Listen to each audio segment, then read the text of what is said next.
Como bom jornalismo, abrimos espaço sempre para o outro lado. E temos uma entrevista muito importante aqui no Bastidores CNN. A gente conversa agora com o advogado do general Walter Braga Neto, José Luiz Oliveira Lima, para falar sobre a denúncia oferecida pela Procuradoria-Geral da República ao Supremo Tribunal Federal. Eu agradeço a presença do senhor, um advogado famoso e bastante bem-sucedido aqui no país. Juca, a primeira pergunta que eu gostaria de fazer é: Mauro Cid diz que Walter Braga Neto entregou uma sacola de dinheiro para ele para financiar o acampamento do 8 de janeiro. Essa informação é verdadeira ou falsa? Boa tarde aos ouvintes, os telespectadores da CNN. É um prazer estar aqui mais uma vez com vocês. Nada do que o Mauro Cid diz é verdade, Nada. Ele é um fanfarrão, Ele mente, e ele mente descaradamente. Aliás, ele disse que ele mentiu quando ele tem a revista Veja soltou os áudios quando ele fala que ele prestou depoimento sem espontaneidade, que ele teve que assinar coisas que a Polícia Federal queria que ele dissesse. Isso precisa ser dito com toda a clareza. Já respondendo à sua indagação, é curioso que uma pessoa que presta 11 depoimentos, apenas no último depoimento, ela se lembre de um detalhe simples, que é a entrega do dinheiro. Evidentemente que esse homem é um mentiroso. Evidentemente que esse homem presta esse depoimento porque ele mentiu tanto, estava com risco de perder o seu acordo. Acordo esse que ele só assinou depois de ficar mais de 130 dias preso, Tem jurisprudência, tem fala do Supremo dizendo do risco que é um acordo de colaboração premiada celebrado com alguém que está preso. A colaboração premiada é um instituto importante, é um meio de defesa, mas ele precisa ser feito de maneira espontânea, de maneira livre, o que não foi feito nesse caso. Aliás, eu estava lendo a denúncia, evidentemente que eu não tive tempo para me aprofundar, mas tem uma coisa curiosa. No tópico primeiro, ela faz a introdução necessária. Ela fala sobre a democracia, sobre o Estado Democrático de Direito. Ela só se esqueceu do direito de defesa, Ela só esqueceu que ela não quis ouvir o general Braga Neto, nem a polícia, nem o Ministério Público. Nós pedimos para ele prestar esclarecimento. Nós pedimos para ele responder todas as indagações que fossem feitas a ele. O que fez a polícia e o Ministério Público? Deixa para lá, Por que eu vou ouvir o outro lado? Vamos denunciar. Vamos fazer uma denúncia pífia. Vamos fazer uma denúncia fantasiosa. Porque essa denúncia, ela é fantasiosa. Ela é fruto da criatividade intelectual do Ministério Público. Qual fato novo que foi trazido nesta denúncia? Qual prova cabal que foi apresentada nessa peça de 272 páginas? Meu pai me dizia uma coisa assim: quem escreve muito não escreve nada, não diz nada. 272 páginas. Ontem eu falava com a família do general. Em determinado momento, um familiar me perguntou, falou: mas Juca, do que o meu pai está sendo acusado? Eu falei: não sei. Como você não sabe? Eu não sei. A denúncia não fala isso. A denúncia não fala isso. Ela não descreve de que forma, quando e como, quais foram os atos criminosos praticados pelo meu cliente. Ela não diz isso. E ela não diz porque isso não ocorreu. Porque eu falo em nome do meu cliente. Eu falo em nome do general Braga Neto. Essa denúncia, eu preciso dizer isso, eu tenho dito em todas as entrevistas que eu já dei. Essa denúncia fantasiosa não irá manchar a reputação deste homem com mais de 42 anos de serviços prestados ao Exército Brasileiro. Isso precisa ser dito com todas as letras. Eu não teria uma postura tão assertiva, tão objetiva e tão forte na defesa do meu cliente se eu não tivesse convicção no que eu já vi dos autos e dos diálogos que eu tive com ele. Evidentemente que esse processo é um processo com repercussão, é evidente que esse processo tem olhares políticos, mas eu, ao longo da minha carreira, eu confio no Supremo Tribunal Federal, eu confio na Corte, eu confio na serenidade dos ministros que, no momento adequado, eles irão colocar esse trem nos trilhos. Doutor Tainá falando aqui, tudo bem? Obrigada pela entrevista. Bom, claro que não dá para a gente pedir para o senhor adiantar estratégias, mas diante do que já se sabe, das informações que foram levantadas, alguns advogados já estão falando em pedir um prazo alongado para a apresentação, né, de recursos, de manifestações da defesa e também a íntegra do que está acoplado na denúncia, ou seja, para que seja levada à perícia, né, tanto mensagens, enfim, documentos, tudo que foi usado para robustecer essa denúncia do Ministério Público. O senhor também pretende ir por esse caminho? Eu queria entender o que fazer a partir de agora, pensando no Supremo Tribunal Federal e no que vai acontecer a partir de agora. Veja bem, evidentemente que nós temos questões processuais e de legalidade que precisam ser atendidas, né? Como foram feitas essas extrações das mensagens? Foram preservadas as cadeias de custódia? Isso tem jurisprudência suprema. Imagina você, pega o seu celular e aí eles pinçam um diálogo seu com a sua fonte. E aí eles colocam só a mensagem que interessa para quem está investigando e não colocam o histórico dessas mensagens. Se ele não colocar o histórico das mensagens, eventualmente esse diálogo que você travou com a sua fonte pode dar uma conotação errada, que é exatamente o que fez o Ministério Público. Exatamente o que o Ministério Público faz. Ele pinça e ele coloca o que ele quer. Vamos imaginar o seguinte, é importante que se diga hoje a todos os telespectadores da CNN, só hoje, com mais de 60 dias que o meu cliente foi preso, com base num acordo de colaboração viciado, é que as defesas vão ter acesso a essas afirmações. Isso é surreal. Até hoje eu não sabia o que estava sendo acusado pelo meu cliente. E eu tenho certeza que não tem nada, porque a denúncia não trouxe nada de novo. Absolutamente nada. Tem a questão de quem vai julgar. É a turma ou é o pleno? Hoje eu vi uma matéria na Mônica Bergamo que ela coloca isso. Que tem já uma discussão entre os ministros da corte a respeito de quem tem competência para julgar. Os ministros dizem que é o plenário. Evidentemente que isso vai ser colocado pelas defesas, faz parte. A corte vai precisar se manifestar. O próprio ministro Alexandre pode figurar no julgamento, uma vez que ele seria uma suposta vítima desse suposto golpe.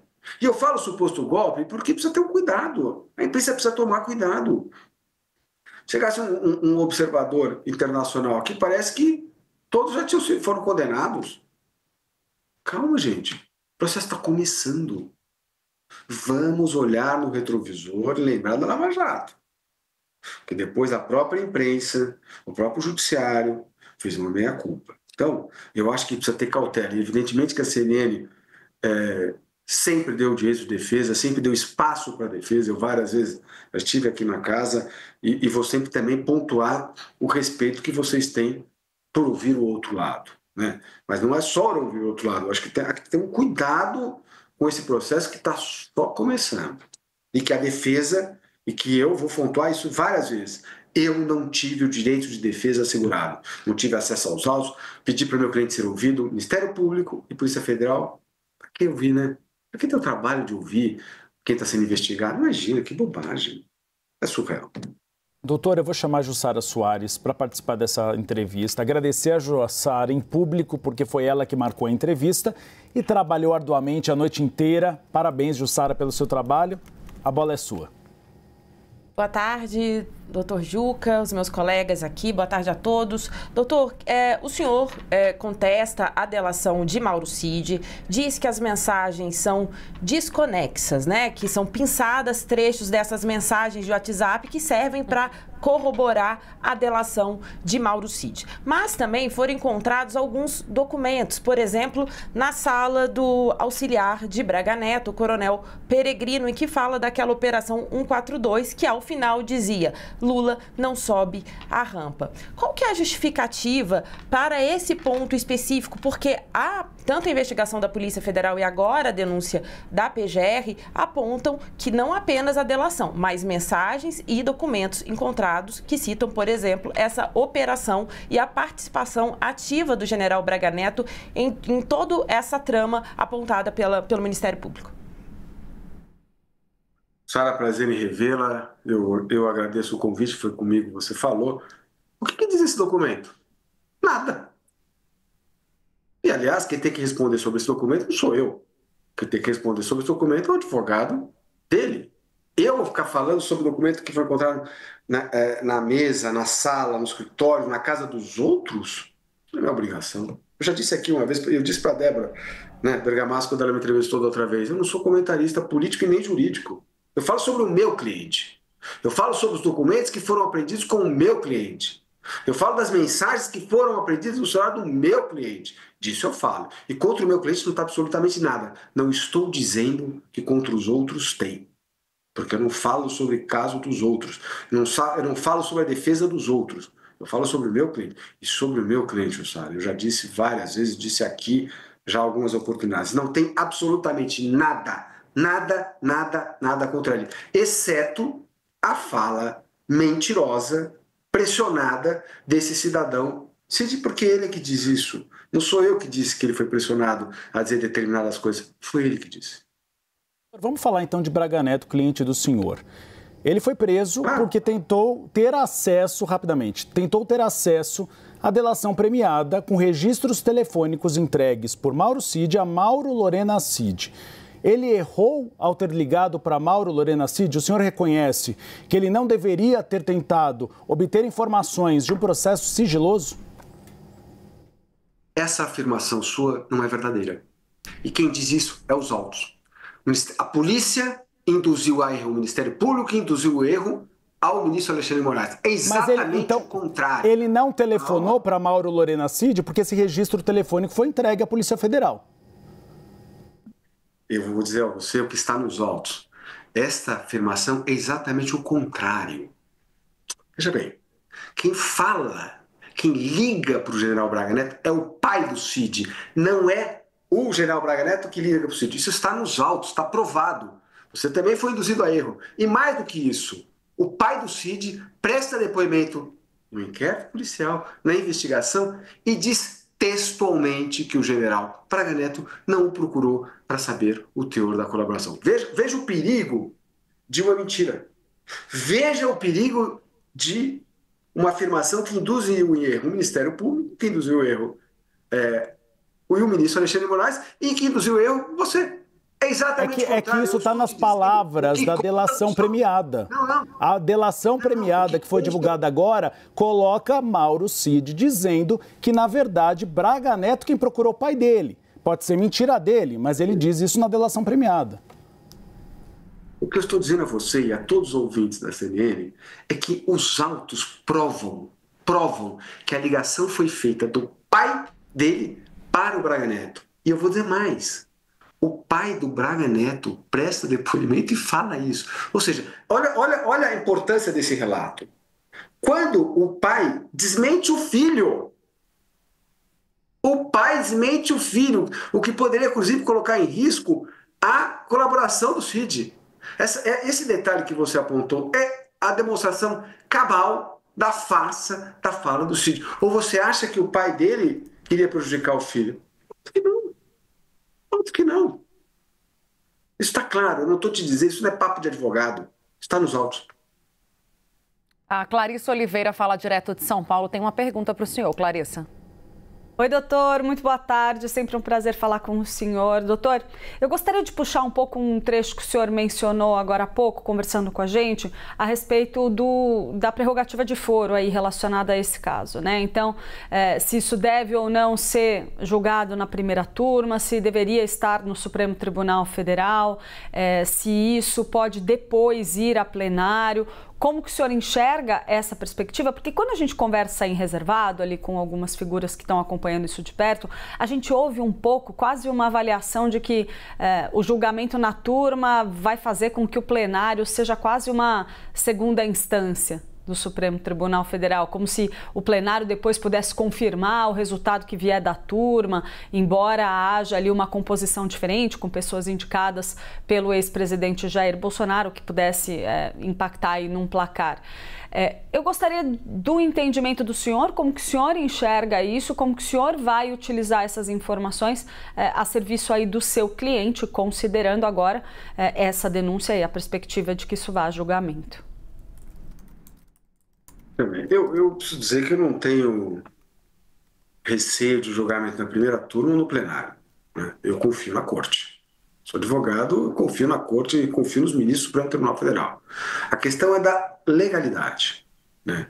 O entendimento que tem, no nosso escritório tem, isso vai ser colocado no momento adequado. Evidentemente que eu não quero me aprofundar nessa, que nem é aqui o foro competente para isso, mas eu entendo que a competência é do Pleno. Entendeu? E eu não estou dizendo que eu tenho receio da primeira turma, a questão da legalidade. Eu sou advogado, eu não gostaria de ficar dando entrevista, eu prefiro falar nos autos do que falar pela imprensa, debater na imprensa o caso. É que como este caso vem para a imprensa, não tem como não ter o outro lado, como vocês bem colocaram no início, né? Mas eu entendo que o tribunal é o Pleno que é competente e essa questão vai ser decidida. E pronto. Se o tribunal, se a corte decidir que não é o Pleno que atua, não tem problema nenhum. Vamos tratar na turma. A questão é delegada. Um caso desse está se julgando o presidente da República, o general 4 estrelas e outras pessoas, não pode ter nenhuma mácula, não pode ter nenhuma mancha. A defesa precisa ser assegurado, a defesa precisa ter acesso amplo a tudo, a imprensa vai noticiar, enfim, não precisamos ter riscos, né? Vamos atuar dentro da lei, dentro do Código de Processo Penal, dentro da Constituição. É isso que a defesa vai pedir. Okay?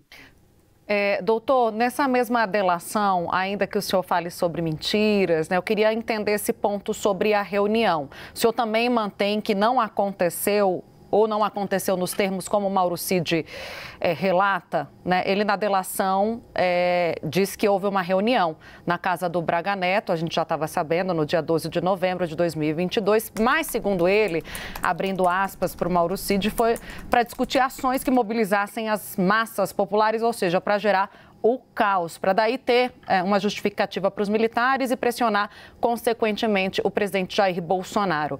O que Braga Neto diz a respeito dessa reunião, doutor? Interessante porque você menciona e você lê o depoimento que ele fala isso. Mas tem um outro depoimento, que aliás foi quando ele correu o risco de perder a sua declaração, e na própria representação do Ministério Público ele faz um quadrinho sobre exatamente essa reunião. No primeiro depoimento que o Cid presta depoimento, sabe o que ele fala? Que eles foram lá numa visita cordial, numa visita social, onde foram tirar foto com o general Braga Neto. Isto é o que o Cid fala no primeiro depoimento. Aí, quando ele correu o risco de perder, e precisa dizer isso à opinião pública, porque quando você lê só este depoimento, tem um outro depoimento que foi feito antes, que ele fala exatamente o contrário. Qual depoimento a gente tem que acreditar? Eu acredito no primeiro, porque é o que o meu cliente disse. Então, isso precisa ser dito. Precisa ser dito pela imprensa. Ele, no primeiro momento, ele fala o contrário. Ele não fala que isso. Aí ele, pressionado, com o risco de perder o acordo que ele já tinha assinado, aí ele muda e diz isso que você relatou. Evidentemente que não tem nenhuma credibilidade. Esse sujeito não tem credibilidade. Isso vai ficar claro nos autos. Durante a instrução com contraditório, a hora que nós podemos fazer perguntas a ele, não vai ficar em pé. Não vai ficar em pé. Mentira, tem perna curta. A Jussara Soares segue agora. Doutor, o senhor pode assegurar que o general Braga Neto jamais ligou para o general Mauro Lourena Cid? E mais, nessas conversas, o senhor já conversou hoje com o seu cliente pela manhã, após a denúncia? Eu posso assegurar a você que, evidentemente, o general Braga Neto já falou várias vezes com o pai do Cid, eles tinham relação. O que eu posso assegurar a você, com todas as letras, é que o general Braga Neto jamais entrou em contato com o pai do Cid para obter informações a respeito dos teores dos depoimentos que ele prestou. Isso eu lhe afirmo, porque isso ele me disse. Infelizmente, eu não pude falar com o meu cliente porque ele está preso. Ele não está preso. Entendeu? Me reunir com ele amanhã. Só queria fazer uma outra pergunta, doutor, que é em relação às declarações que foram feitas em trocas de mensagens do general Braga Neto com militares sobre ele determinar, autorizar e incentivar ataques a aos comandantes do Exército, na época Freire Gomes, da Aeronáutica, Batista Júnior, e então, e agora o atual comandante general atual comandante do Exército, Tomás Freire Gomes, o Tomás Bastos, desculpa. Isso. Não, desculpa, eu errei o nome do comandante. Tomás Paiva. Mas Sim, Paiva. Tomás Paiva, desculpe. A minha pergunta é... Saudade de Tomás Bastos, né?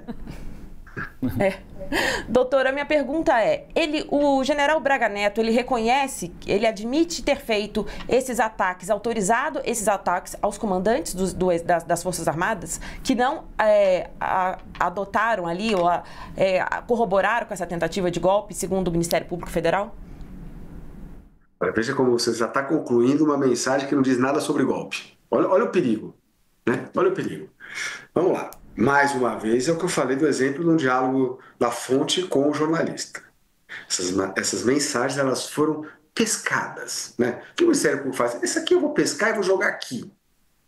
Se pegar, pegou. Se não pegar, tudo bem. Ele tem que colocar a cadeia toda de mensagem. Por que o Ministério Público não fez isso? Por que o Ministério Público preferiu manipular as mensagens que ele teve acesso do que colocar toda a verdade nos autos? O que essas mensagens dizem? Não dizem nada. A que essas mensagens dizem sobre golpe? A mensagem diz não, o seguinte... a mensagem só diz que ele pode ter uma desavença. Ofereça a cabeça dele, diz a mensagem de Braga Neto, determinando o ataque nas redes. Em outro momento diz, senta o pau no Batista Júnior e elogia o Garnier. Então, eu queria saber, isso foi dito? Essas mensagens são verdadeiras? Veja bem. As mensagens que eu tive acesso, que são essas que você mencionou, elas estão colocadas fora de contexto porque elas não têm todas as cadeias de custódia. Então, para eu falar o contexto que ela foi colocada, eu preciso ter acesso a todas. Mas essas mensagens que você acabou de ler, na minha opinião, eu não preciso concordar com você nem você comigo, só preciso poder falar.